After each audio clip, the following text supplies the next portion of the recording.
Hi, this is Michael Oleary from Buy the Book Taxes with another video in my series on IRS collections.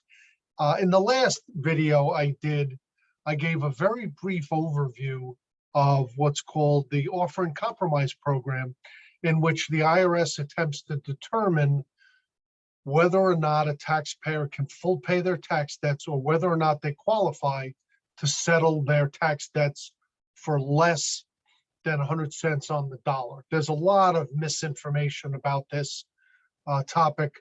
You may see those TV commercials saying, call this 800 number, we'll settle for pennies on the dollar, et cetera, et cetera. The IRS actually has a formula called reasonable collection potential, which they use in order to determine whether or not a taxpayer is full pay or not, based on their assets, their debts, their income, and their living expenses. Today, I'm going to walk you through an actual example to show how this formula actually works so that you can ignore those TV commercials. I'm just going to share my screen. I have this all laid out on a spreadsheet that I'm going to show you. Okay. So, the most important thing in trying to figure out is a customer, a taxpayer, a full pay client or not, how much do they owe? In this example, the taxpayer owes $175,000 for 2017. The tax return was filed April 1st of 2019. Now remember, the IRS has 10 years to collect a debt, generally speaking. So I'm recording this video the first week of January of 2022. So with the collection deadline for the IRS, the collection statute expiration date, as it's known, being April 1st of 29, there's actually about 87 months left that the IRS has to legally collect this debt. That's a very important number, and we will refer back to it later. So as I mentioned, the IRS looks at a couple of different things that comprise the reasonable collection potential formula. The first is the taxpayer's assets and debts. And the calculation of that is called net equity in assets. And I'm going to show you how it works here. So here's a client, here's what he has.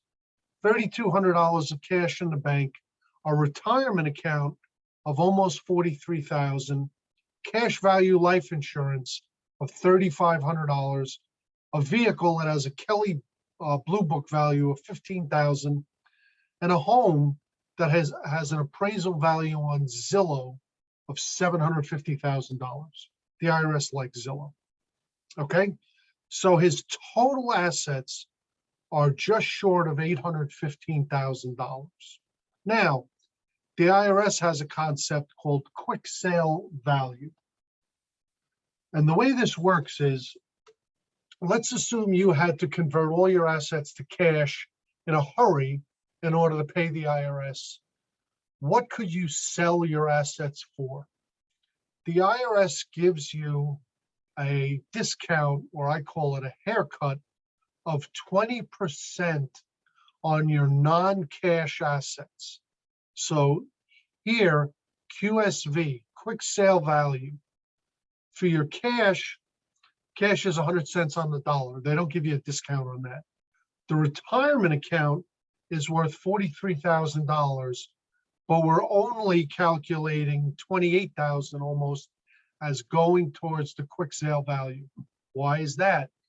Because if you took all that money out of your retirement account tomorrow, you'd have to have federal income tax withheld, state income tax withheld, and if you were under 59 and a half, you may also have an early withdrawal penalty.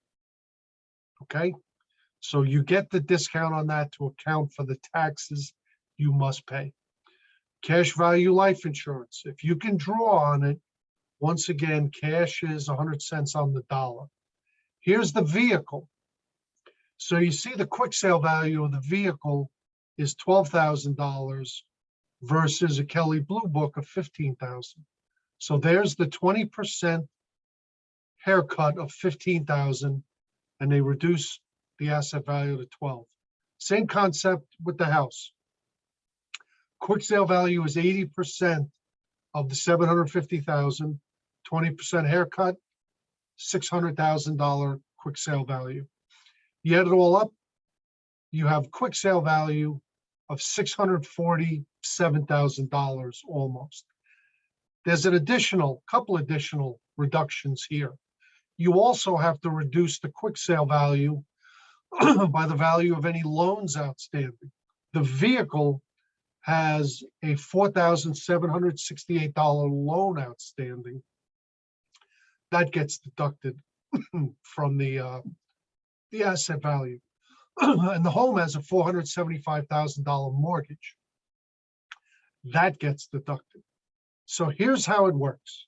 $815,000 of gross assets, quick sale value of $647,000, loans of almost $480,000.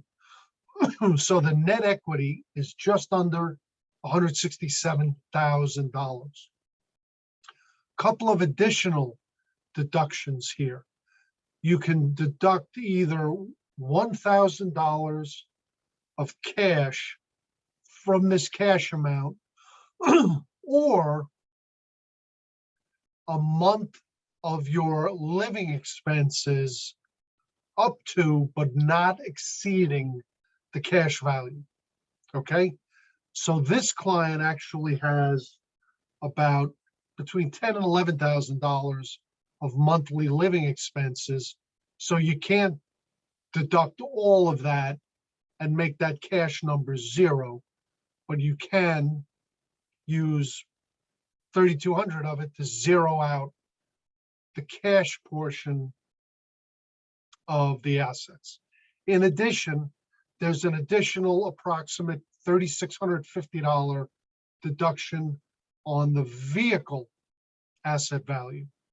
So we took the $15,000, took the 20% discount, subtracted the loan, have $7,232 of asset value in the vehicle, deduct another $3,650 from that. So at the end of the day, this taxpayer has $160,000 net equity in assets, most of which is in the house.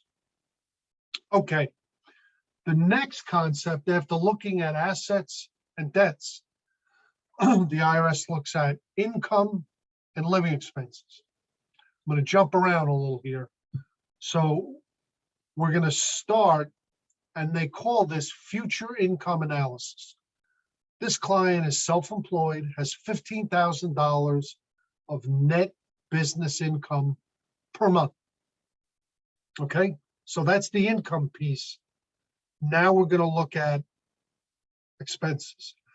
The IRS has broken out into 13 different categories, what they consider to be allowable living expenses. This doesn't always equate to a taxpayer's actual expenses. For example, that second or third vacation home, not going to count. Private school educations, not going to count. Cosmetic surgery for the taxpayer's fourth wife, not going to count. Now, I'm going to give you a phrase that most people have heard about. You ever hear of something called the cost of living index? I'm sure you have.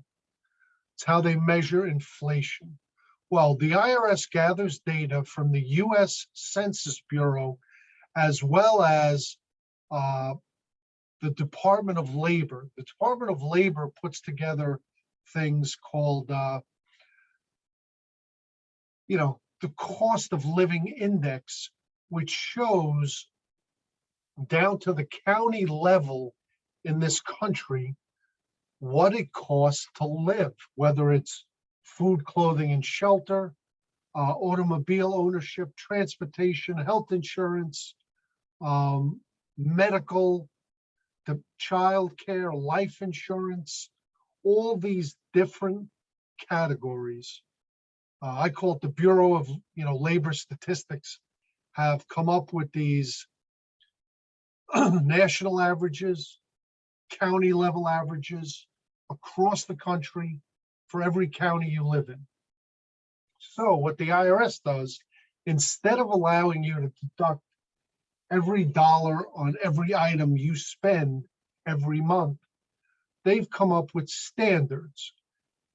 What the IRS calls allowable living expenses are some combination, depending on which category we're talking about, of your actual expenses, a national standard, or a local standard that could be based either on a region of the country or even down to the local county level.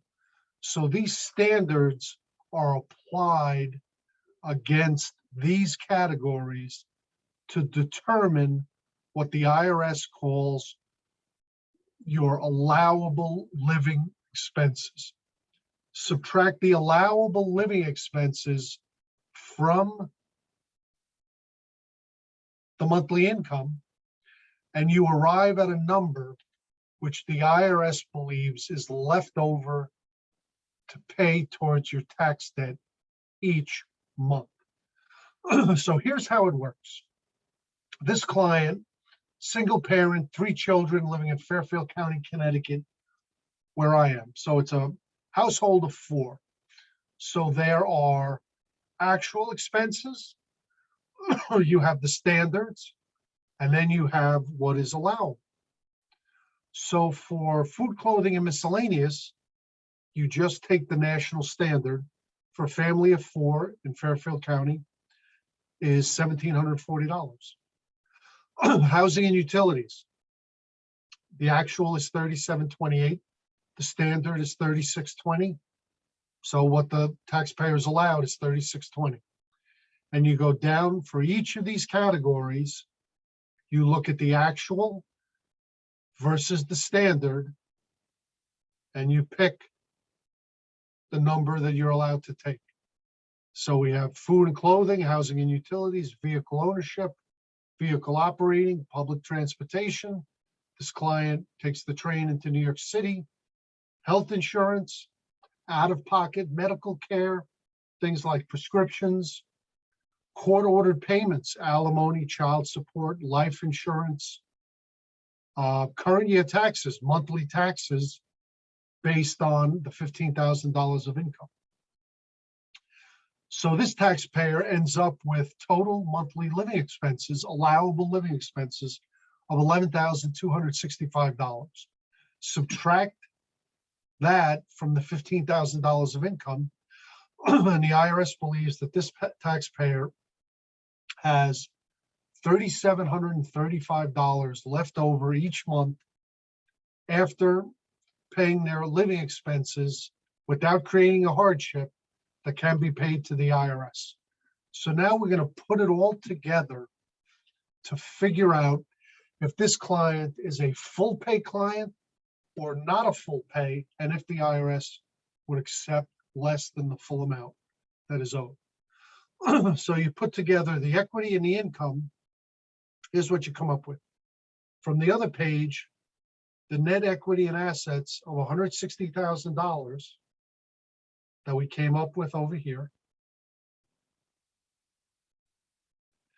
Now we look at the net income left over after the expenses and factor that for how many months are left on the collection statute. So you have the $3,735 per month. And then over here, go back to the first page, we said the IRS still has 87 months to collect on this debt. So $3,735 times 87 months, $324,000. Net equity and assets plus future income equals reasonable collection potential. Is the RCP greater than the balance owed, the 175,000 from 2017? The answer is yes. If the RCP is greater than the balance owed, the IRS considers this client to be a full pay client and will not accept less than 100 cents on the dollar of the debt. Okay, that's how it works. I'm going to stop this share. I'm going to share another screen. So here's my contact information. Michael Oleary, Norwalk, Connecticut. Cell, fax, email, website. These are the services I provide. Tax preparation and tax resolution, 1040s, 1041s for estate and trusts, installment payment agreements, offering compromise, which we just spoke about, currently not collectible, innocent spouse, penalty abatement, tax liens and levies. Also, if you have a business and you're delinquent on your payroll taxes, please call me. I can help with that. If you have years of unfiled tax returns, owe the IRS significant amounts of money, and they are sending you aggressive collection letters threatening you with liens and levies, please reach out to me. I can help. See you next time.